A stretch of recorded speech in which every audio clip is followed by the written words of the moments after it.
All right, we're here with Sheriff Bradley Rogers, who you've probably heard of if you're in politics or around Indiana. You're the sheriff up in Elkhart County, correct? Okay. And he's done some pretty incredible things and been very vocal with a lot of the things coming out. And if any of you follow things, a lot of sheriffs have been speaking up, standing up to the federal government and everything else. So we're going to kind of talk to him a little bit about his position. I didn't get to record his entire speech, which was wonderful today. So we'll kind of cover a little bit of that for some talking points, and so you guys can kind of catch up on what you missed there. But first question will be why did you come to the Libertarian Party of Indiana's convention to speak here? Well, because they asked me to come. So usually if I'm asked to be on a radio show or a television show or speak at a convention, I think it's an important message. I'd speak at the Democratic Party's convention if they asked me to come speak. They may not like what I have to say, but nevertheless, I think it's important to get the word out about liberty and freedom and supporting and upholding the Constitution. Your campaign, you're a first-term sheriff. You're well known for being a constitutionalist. If it's not according to the Constitution, that's not what you're typically known to be out enforcing. Is that how you campaigned? How did you? When you were running for this role, were people shaking their head at you, going, "Oh my gosh, I can't believe what this guy's going to do"? Tell me about that experience a little bit.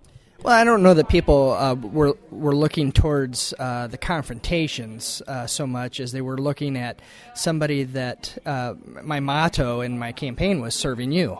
You know, I'm here to serve the public. This isn't about me. It's more about you guys. And so it's about serving the people. And part of that is taking that oath of office and upholding the Constitution. And what better position, in my opinion, than an elected sheriff, the highest law enforcement office in the nation that's elected, and it's held accountable to the people, and people have access to the sheriff. You try to get a hold of somebody from the FBI or the Secret Service or even the president, you can't do it. But you can get a hold of your local sheriff, and so. It's a real practical matter, and that, along with some of the stories I shared about reducing recidivism with ex-offenders, all that just kind of resonated with the people. And being a guardian of the Constitution was just kind of, I think, helpful in that regards. And again, it wasn't just lip service. It's as the rubber hits the road, so to speak, I've put it into play, and people see that. They appreciate that, and I've got lots of feedback in that regards, appreciating that. Along the lines, since we didn't get your whole speech earlier, you told the story about the Amish farmer. And that was, it incredibly, I thought, spoke to your beliefs when it comes to doing your job. I'm not going to ask you to tell the whole story again, but just for the people that are listening here that maybe don't know who you are or maybe have never heard this story, could you give us just a quick synopsis of what that is and why you thought you were doing the right thing for these farmers? Yes, sure. Well, Elkhart County is a county of about 200,000 people. It's a mixture of rural and urban, and we have a lot of Amish living there. And the Amish farmer called me on December 1st, 2011, and basically said, "I'm having problems with the federal government. Can you meet with me on that?" Well, I would meet with anybody on any issue, so yeah, sure, we'll sit down and talk about it. And he related how the FDA, Food and Drug Administration, the agents for the FDA, have been coming in to inspect his farm, and oftentimes as little as a week or two apart. And the inspections have all been good, but they keep what his view is harassing them and coming back. And they know he's distributing raw milk throughout Illinois, Michigan, and maybe even Indiana. And so that's been a bone of contention. Of course, the Commerce Clause is what they use to justify that, is that they're involved in that. And their claim is that lots of people have been getting ill from this raw milk. Well, you do the research on it, and that's not true. It's not accurate, and they certainly didn't present any evidence to indicate that. I think we're all here wanting food safety. I mean, when we eat at a conference like this, we want to go home not being sick. Okay, we get all that. We get what health departments do and so on. But quite frankly, when we see the government coming in and harassing and violating people's rights, I'm from the government. I have to abide by the Fourth Amendment, and I expect other government agencies to do that as well. And so if somebody gives consent to their property to search, that's one thing, and that's what the farmer was doing essentially. But it got to the point where the farmer says, enough's enough. I don't want them on my property anymore. And I said, fine, I'll intervene for you. And I basically told the federal government, don't come back here on this property without a warrant based on probable cause signed by a judge. If you come back here without consent, I will have you arrested and either removed from the property. And that was December 1st, 2011. Incidentally, the farmer was released from a subpoena by the Department of Justice. That was for December 8th. He was released shortly after this email exchange that I had. And quite frankly, they haven't been back since December 1st, 2011. So, here it is, April 20th, 2013. So, I guess so naive to think that the federal government's going to back off that easily. But we'll remain vigilant, and if they think that I'm bluffing, they can call that bluff, and they will see that they will tangle with the sheriff that, I'm a very peaceful person. I'm very kind and compassionate, but don't take my kindness as a weakness, and we will enforce that. And it's definitely it's a neat thing, especially for a sheriff to actually fulfill their, I guess, proper role in enforcing the letter of the law, not opinions or revenue generation and things like that. Now, you stood up to the federal government on that one occasion there, and I'm sure you've come across other instances, and you will in the future, on raw milk, and you mentioned the gun bans and things like that. What are your views on the legality of the criminalization of drugs and going after people? I mean, I can understand busting a meth lab, things like that. But what about, things as harmless as, say, just pot plants? I mean, do you see that kind of a conflict or I want to say unconstitutional, because, the first time we banned a substance, it took a constitutional amendment for alcohol. Do you see that as kind of an issue, something you would like to see kind of pushed away? Or, have you ever heard of, or do you like the group LEAP, LEAP, Law Enforcement Against Prohibition? Just kind of overall, what are your thoughts on things like that? Well, first, it's just most recently that I was made aware of LEAP and been on their website, looked at the information. It's certainly interesting, and I certainly think it warrants healthy discussion on it. For anybody in law enforcement to say that we're winning the war on we'd say the war on drugs is they're delusional. It's not happening. But quite frankly, I don't know that we want to go legalize everything. I'm certainly open to discuss all that, but I certainly think that here we have a plant that grows sometimes in the wild and whatnot. Why we're making that illegal is kind of amazing to me, and that we're not making a real impact on that anyways. And so I would certainly not have any objections to legalizing marijuana, or at least decriminalizing it if they want to make it kind of like we do with smoking with someone under 18. For example, at the fairgrounds or something, we see them smoking, we'll write them a citation, and if that's what the legislature wants. But nevertheless, it goes back to the Constitution, is this isn't a federal issue, it's a state issue.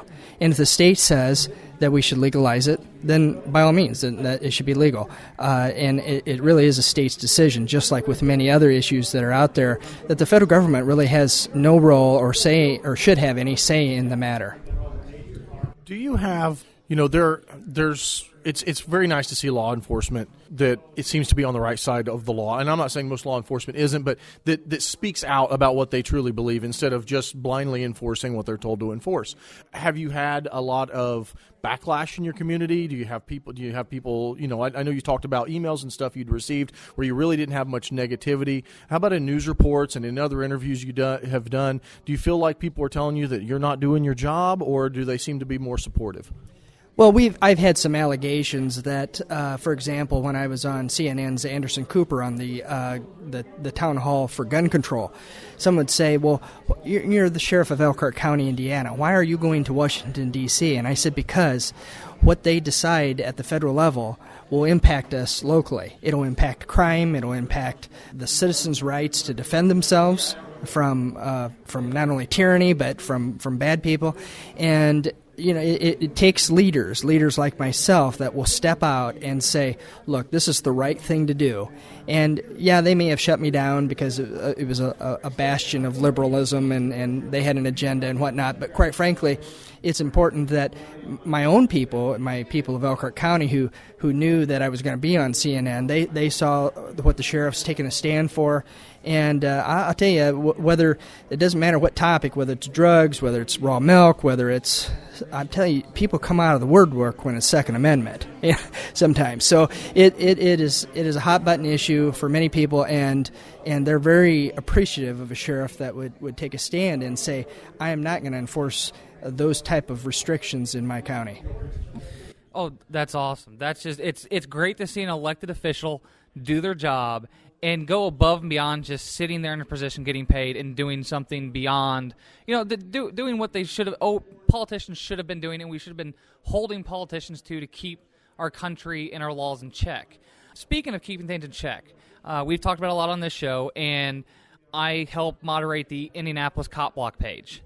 And I'm very active in that because I was once a security forces member in the Air Force. I did a lot of LE, and I've always been friends with a lot of cops. I know there's always some shady stuff, and sometimes cops like to push out their own form of justice on criminals. They beat them up, a little rough with them, things like that. And sometimes you get this kind of the rancher mentality where they're treating people like cattle, things like that. So I go out on Saturday and Friday nights and record the police downtown during big stuff where they're shooting people with paintball guns and just some other things that are kind of sketchy. And it's not so much that we think all cops are bad, or, we're just trying to do accountability for both sides. So if the cops are said, hey, the cops beat me up, we can say, no, they didn't.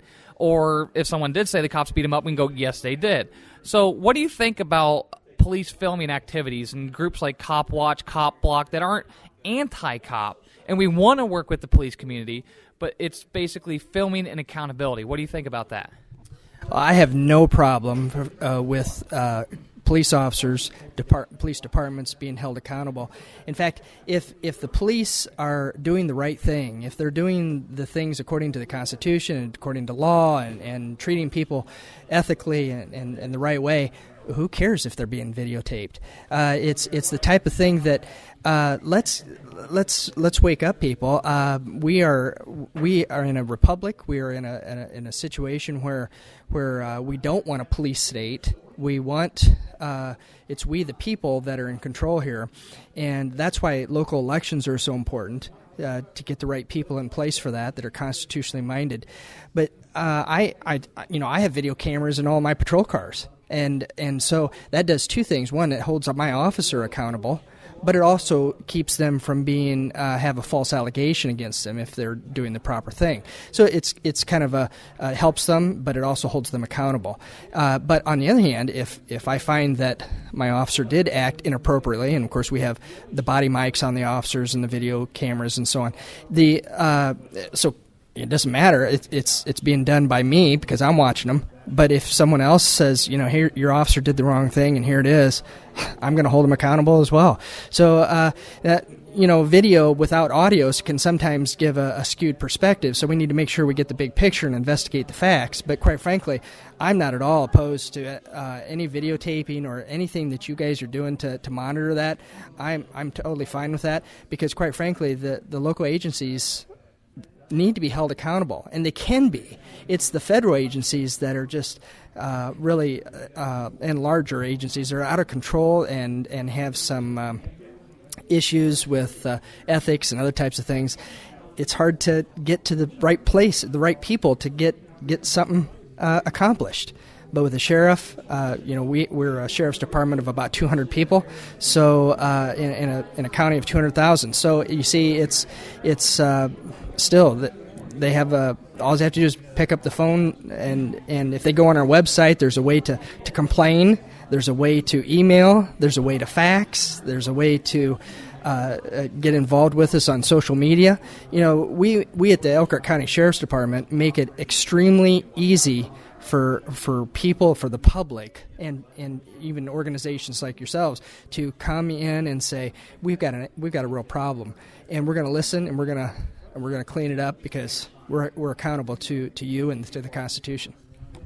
I know, like, the big Boston thing just happened, and we just heard about 9,000 police units and military units being dumped onto Boston, shutting it down. And that's still kind of new. We don't have all the facts and all the information, so I don't really want to get into that, but it leads into the one case we know a lot about, and that's the Dorner case out in California and L.A., and the absolute militarization of that police force and how they treated the populace and how many vehicles they shot up and everything else like that. Now, I'm pretty obvious going to state that you probably don't agree with how they handled that, with shooting up innocent people and vehicles and just kind of going crazy, blocking the media out of everything. You know, they shut down so much area. The question is that's happened there before with different things. We're seeing it in Boston. We'll see it in Chicago. Just as crazy, they're military-like tactics with the military equipment and everything else. How would you suggest we could possibly ever change that? Because, I mean, you're not in a huge city. It's a decent-sized city, and like you said, you have about 200 officers or 200 people in your employ. That would be pretty easy to change. You elect a new sheriff, and you can kind of get things changed there. How would you even recommend thinking about changing something as big as, say, Boston or LA? I mean, do you have any kind of insider idea to what would be a good step to do to change something so big? Well, that's a good question. And in fact, I would be a proponent of, if I would have been in L.A. at the time, to wearing the shirt that says, "I am not Christopher Dorner." But anyhow, there was obviously some big injustices going on there. I mean, just somebody that fits the description, they shoot up the car or whatever. It's bizarre. I tell you, police officers can get just a little bit passionate and overzealous when their own people, their own police officers, have been shot and killed. They're really ravenous towards catching the bad guy and either taking them into custody or neutralizing the threat, so to speak.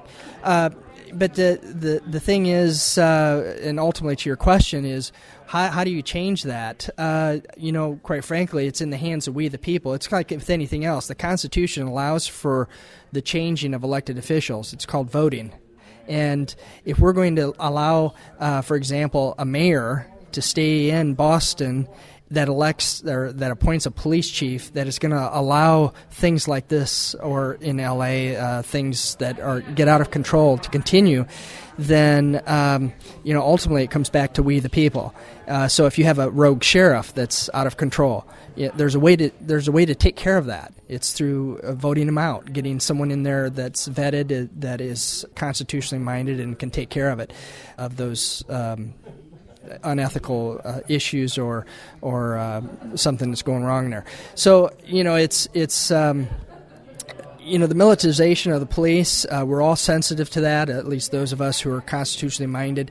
However, you got to go back to the 80s when we had lots of police officers being killed, and it was on the increase, and that's when SWAT teams were being developed, and we had the mentality that we have these special weapons and tactics that are going to go into a situation, and then we had Columbine, and Columbine changed the paradigm again, because it wasn't acceptable to have officers hunkering down waiting for the battalion to get there, the SWAT team to get there.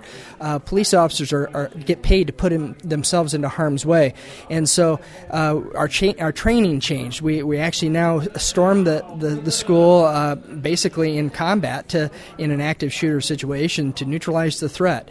That's what the public demands. That's what they expect, and that's what we should be doing. But it should be done in a way that we're held accountable, and we answer to any mistakes that we make. And it needs to be transparent. The whole thing about shutting the media off and the press, even people like yourselves, that's ridiculous. We need to have that transparency. We're public servants. You are our employers, basically, and you need to be able to have that transparency. Now, we may not be able to tell the media everything on a murder investigation because we don't want to jeopardize the case, but as that information comes out, we need to be able to release that. And if it's a public safety issue, like with the Dorner situation, we need to make sure that we're getting that information out to the public so they can be empowered to protect themselves. Awesome. That's the absolute most perfect response. Now, this is going to be also, this is going to be on the show, The Uncontrollables. I'm sure the Libertarian Party of Indiana is going to do something with it. I'm also going to cut this particular interview here out and post it just over the audio over a picture of you and post it on YouTube and then share it on our Cop Block page. The local Indianapolis one, I'm sure it'll go up to the national one as well, because we do always like to showcase good answers and good police officers doing their job. So definitely thank you for talking with us. Thank you for coming out to the convention today and giving us a wonderful bit of information and some hope that things are changing. People are voting in smart people, and there's actually, coming from an anarchist, there's good elected officials out there that I can endorse and support. So thank you so much. All right. Thank you so much for having me on the show today. And again, if there's anything we can help or even be on the show in the future, let me know, and we'll do what we can. It is hard work, and it's a battle that we're all in for liberty and freedom and to uphold the Constitution. So, government is kind of one of those necessary evils, but it doesn't have to be the way it is. We can tame it down, and we can do what our founding fathers